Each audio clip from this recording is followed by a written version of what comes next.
Nung kinahapunan, kumikilot yung tuhod ko ah. Namumula-mula yung dito ko ah. Eh, siyempre mga high purines yung nakain nyo eh. Magre-react ngayon yung mga joint natin. Doon na yan papasok na, pag binlad chem kayo, doon na yan papasok kung tumataas ba yung uric nyo. Sa x-ray naman, yan makikita ko may mga spar, osteoarthritis. Yun. Pero ang sagot pa rin dyan, ako. Nakakapay lang natin yan. Kung saan siya masabit. Sige, relax na. Huwag mo nalabanan. Hindi naman masakit yan. Yayanig-yanigin lang natin yan. Minsan nga yung may tumutunog eh.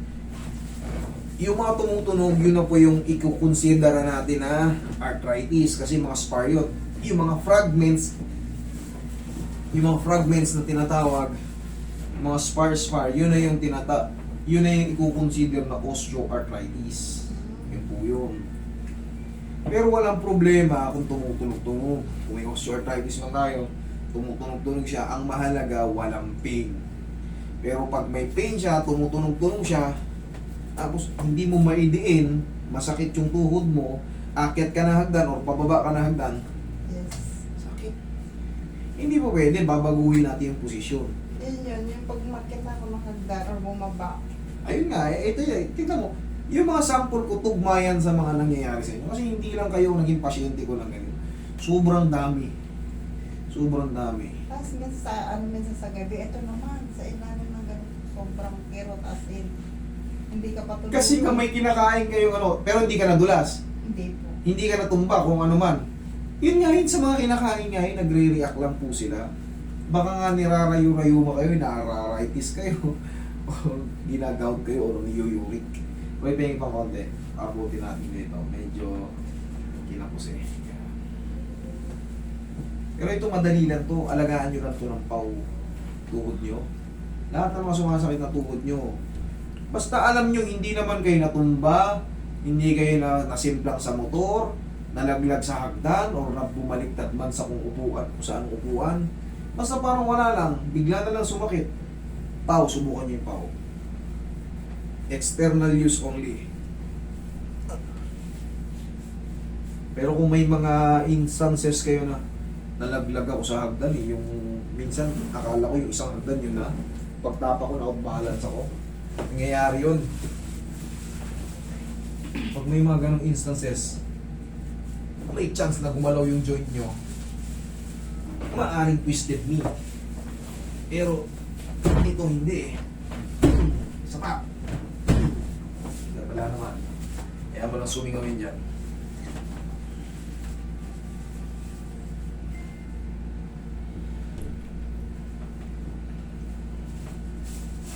Hindi ba yun minsan nakukuha rin sa pagbuhat-buhat mo ng ano? Pandagdag na lang po yun. Pandagdag na lang po yun. Gaya nga ng sinasabi nyo, matutulog na lang kayo, wala naman kayong binubuhat, sumasakit to. Ibig sabihin, iba yung ano, nadadagdagan na lang po. Siyempre, pag mabigat yung buhat nyo at meron nang iniin na yung pain nyo ng konti, pag diin nyo ng ganon, sabay ng bigat ng katawan nyo at bigat ng ano, yan, mas mag-trigger siya. Doon pa rin tayo magre-rely sa kinain nyo. Baka napasobra kayo sa alat, baka yung dosage ng dila nyo hindi na katulad dati. Iba na yung ano natin, tapos mahilig tayo sa mga prito-prito, matatapang pagkain, tapos hindi tayo napapawisan. Saan mapupunta yung mga kinakain natin mga mantika pag hindi tayo nagpapapawis? Okay, mga high protein na kinakain natin, puro karne, mahilig tayo sa sangyup. Sa tingin nyo, saan mapupunta yung mga kinakain natin mga yan? Yan, dyan yung mag-create yan mga ano, uric crystal. Pagka tumagal. Pag severe na. Pero ito, i-consider ko lang to ng parang mild osteoarthritis. Base sa ating mga tanungan portion at sa mga sagot nyo. Kasi hindi ko rin napo-fold dyan ng ano. Tubing-tubi. Yung ganyan. Yung pag lumuhod ka ano yung katawan mo sa ano. Alam niyo kung bakit? Kasi meron na siyang swelling sa loob. Ngayon, pag challenge mo yung pirat na pirat, kasama yung bigat ng katawan mo, maiipit yung swelling. Sasakit siya. Magre-react siya. Ayan, may pain talaga pag ginagawa.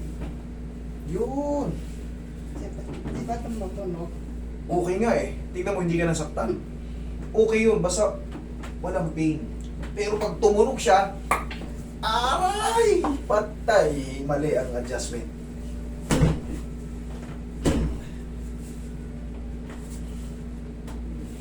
Dito yung pag-iinom mo siya. Try mo ngayon ilakad dun sa hagdan. Tingnan mo ngayon. Balik ka lang dito. Try mo ngayon. Sige, punta ka dun sa hagdan.